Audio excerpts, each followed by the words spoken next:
Welcome back to the channel, everybody. There's been something on my mind actually since before Christmas, because I put this beautiful GS in for its annual service to the local BMW dealership in Dublin, and let's just say I got an extremely big shock. Let's go for a spin and I shall explain all.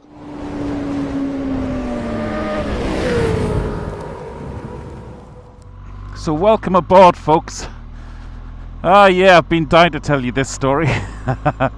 But obviously too many other things got in the way, like the new Street Triple and the channel changes for the beginning of the year. So let's wind back. I put the BMW in for its annual service last October 23, and I was expecting, as the service was the previous year, it was €160. This is at the BMW dealership. Listen, I'm not going to skirt around names or anything. I might as well just tell you. There's only one BMW dealership in Dublin anyway. So it was Joe Duffy's.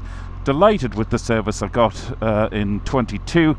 So I put it in for the same thing again, thinking that I'll get out of it for about €160.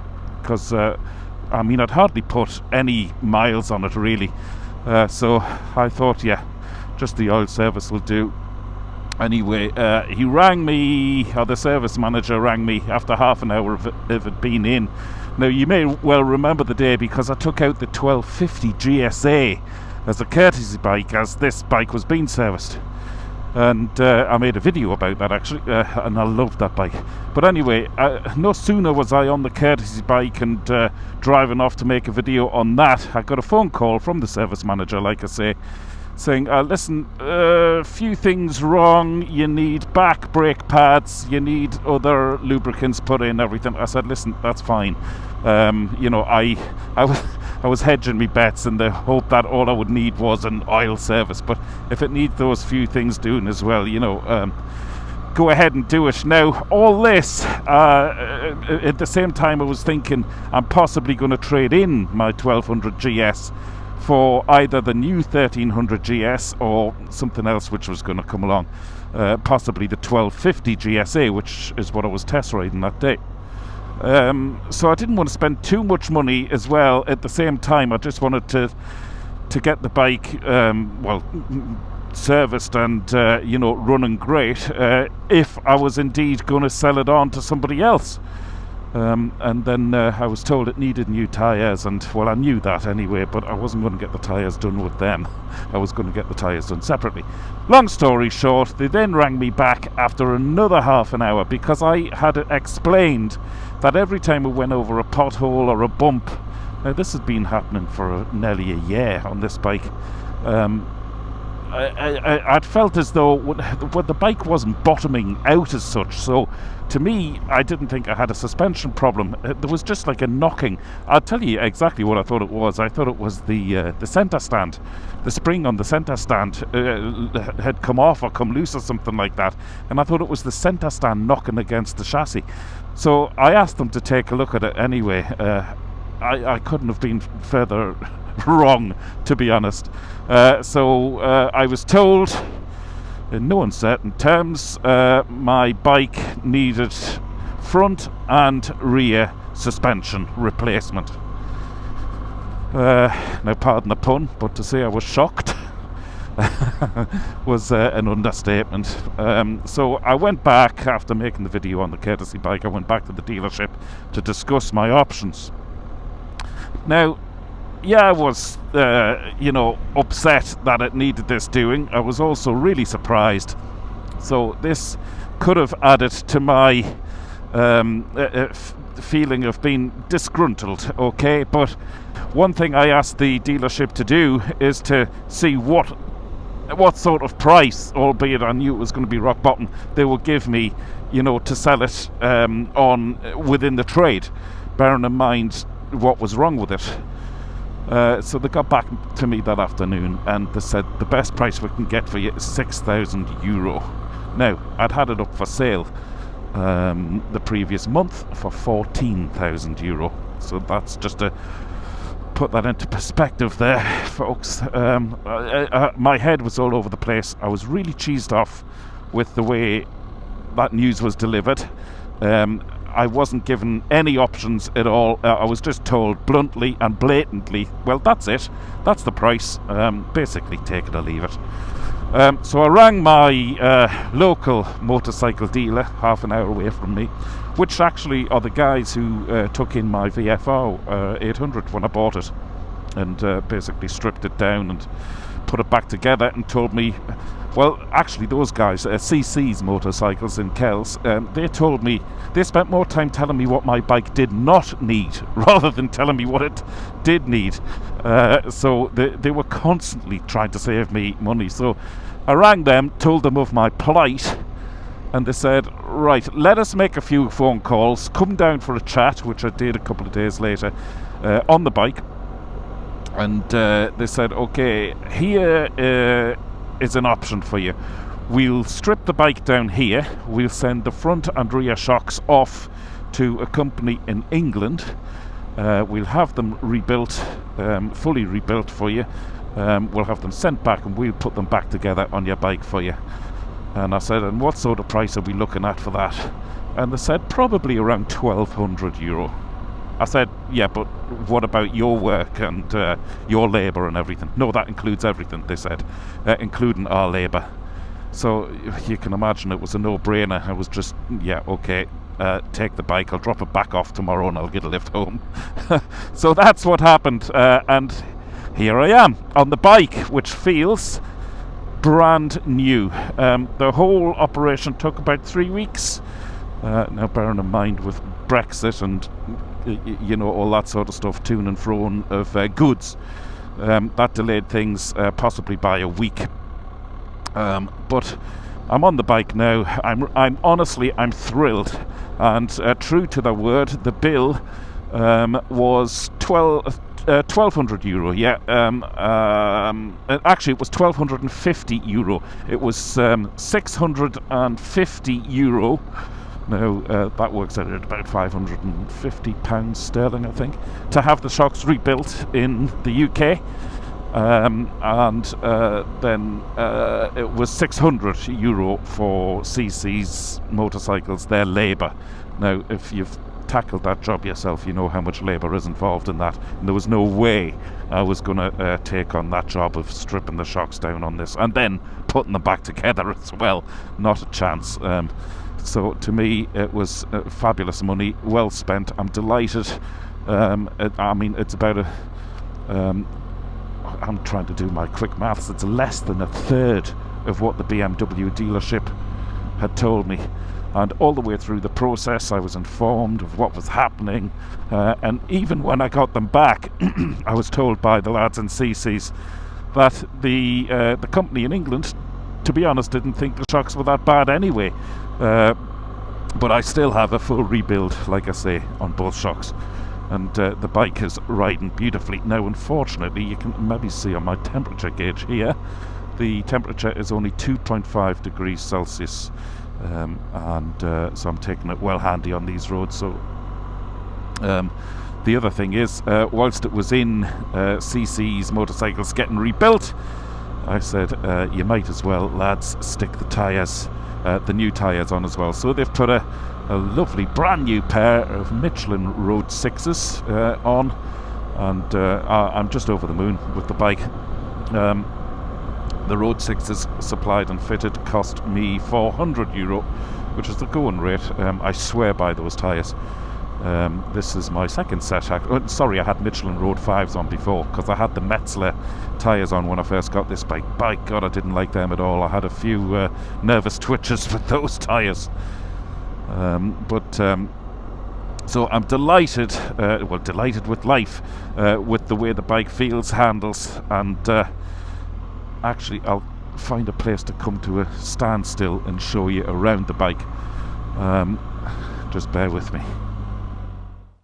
So here she is, back in full splendour, all of her glory. So like I say, the rear and the front shocks have been redone, fully rebuilt, and God, the bike is absolutely filthy. Just realised the side panel of the battery cover is missing. I wonder if it's still in the workshop where the lads put it together. I hope it is. Otherwise, it's fallen off on the way home. Anyway, I shall look into that. My new shop, AliExpress. I can't believe I haven't been shopping there before now. I get all my bits on there, so I'm sure I can buy a replacement one for not much money if the workshop hasn't got it. And in there you can see the front shock again rebuilt. So just to recap over the prices, €650 was the cost of rebuilding the front and rear shocks, and the labour involved for stripping the bike down to send the stuff off and then rebuilding the bike when the bike came back was €600. So there we go. Doesn't she look absolutely amazing? She rides even better. As you can see, there's my new Michelin Road 6 tyres on the front and rear. God, I can't remember the last time my bike was this dirty. I really can't. You know what I'm like. I'm a stickler for keeping my bikes clean. But look at the tread in them. I swear by these tyres, I really do. I love them, especially in Ireland, where the roads are quite often just like this. Damp, muddy, agricultural waste over the roads, certainly where I live. Anyway, you can see there, that tread should last me a good while yet. Anyway, so that is the crack. I have a family behind me who've just arrived in the car park where I am, so I'm just trying to keep talking so I'm drowning the sound of them out. Anyway, I hope they can't hear me. Right, time to get back on the bike and hit the road, munch some more miles. So as you can see, the bike is well, back to new really, apart from the side panel missing, which I shall get onto right away. And you can also tell the way I'm sort of gushing again. I really, as I've always said, I absolutely love this bike. The only way I was ever going to get rid of this bike was to upgrade it, so to speak. I don't think I can justify upgrading. Okay, I'm going to be totally transparent now and let you know exactly where I am with the upgrade process of this bike. I don't think I can justify spending another £6,000 just to upgrade to the 1250 model, and it's not enough of a jump. There's not enough of a difference for me. And to be perfectly honest, I don't like the colour schemes of the 1250 range as much as I love this beautiful triple black. And then, of course, the GS 1300. Well, it's as simple as this. I just don't like the look of it. So that's where it sort of stops for me. I tried to love it. I really have. I really tried to love it. And I know Bruce, Teapot One, who is the proud owner of one, he loves his, and I totally get it. I'm sure it rides absolutely beautiful, as do most of the other lads who've gotten them, say as well. I mean, I've been meaning to test ride one for the last 2 months. The same BMW dealership have been asking me to go and test ride one. However, after seeing this video, those phone calls might stop. Hey ho, but I just don't like the look of it, and if I don't like the look of it, then I really can't see the point of, you know, pursuing that line of inquiry, if you like, any further. So what I have got my eye on, well, there's two bikes. The first one is the Triumph 900, is it the GT Pro, the more road biased one, and the other bike I have my eye on, which is actually top of the list at the minute, is the new Honda Africa Twin, the Adventure Sports one. I think it's the Adventure Sports. And this is the new model, of course, with the smaller front wheel, more road biased, slightly lower, less weight, you know, just everything which was just slightly out of limits for me in terms of size, weight and whatever else with the Africa Twin. It now looks like I wrote a personal letter to Honda to say, listen, if you address these issues, I might consider buying one. It's like they answered my thoughts about that bike, because by God, I love the look of the bike. So I'm waiting to test ride one of them. They're not due here in Ireland until April, but rest assured I'll be hopping on one as soon as they do arrive. So that's what I fancy. Now, saying that, it's going to be hard to beat my 1200GS. So all of that might be in vain. Nevertheless, it'll be nice to see what else is out there, certainly with those two bikes. At the moment, that's where it stops for me. The other thing with the GS 1300 is now in Ireland we don't have things like PCP plans or anything. Basically, you just got to buy a bike, okay, or take out a bank loan, which I really don't want to do. So not at my stage in life. So 32,000 euro is the price for the green one, the option 719, fully loaded with the luggage and whatever else, and the options that I wanted on the bike as well. 32,000 euro for a GS 1300 is absolutely ridiculous. If it was paying that, I'd much rather have the Multistrada, the Pikes Peak. But again, that's a bloody big and heavy bike. So that's where I am, folks. I'm delighted with my bike, even more so. Now, at the time all of the work was happening with this, and when I was told by the BMW dealership about the shocks needing replacing and everything, I was so fed up. I was by the way that news was delivered to me as well. Okay, you know, I might be over-exaggerating that in my head because of the shock, like I say, but I was just fed up, full stop, with BMW. And when the bike was away, getting done, I thought, right, that's it, I'm moving out of BMW, full stop. I know it's a premium bike, a premium brand, and therefore you have to pay premium prices.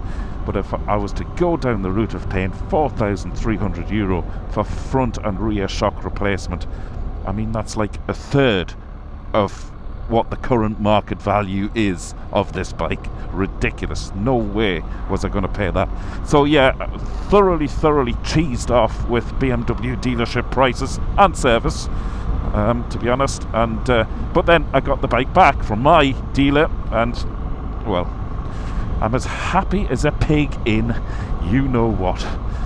Hope that explains exactly where I am, folks, with this never-ending quest of possibly upgrading this bike. At the minute, it looks like I'm sitting tight until that Africa Twin arrives here in Ireland, and then I shall test that. Thanks again for tuning in. Of course, I really appreciate it. If you want to get up close and personal with me, this is the thing I'll be saying at the end of my videos now, because you're more than welcome to come on board the Patreon page, which I launched just at the beginning of this year. For the price of a cup of tea and a slice of cake, you can get behind the scenes and really see what I get up to in my normal life away from YouTube. So thanks again for tuning in, folks. If you don't want to join Patreon, of course, you can always buy me a coffee if you did want to contribute towards the channel. But of course, you don't have to buy me anything. I just appreciate you being here, coming along for the ride. Always lovely to have somebody to chat to. See you next time. I'll see you next week. Hopefully there'll be another video out on YouTube 8 o'clock next Saturday morning. Dave Perry, Really Good TV. Over and out.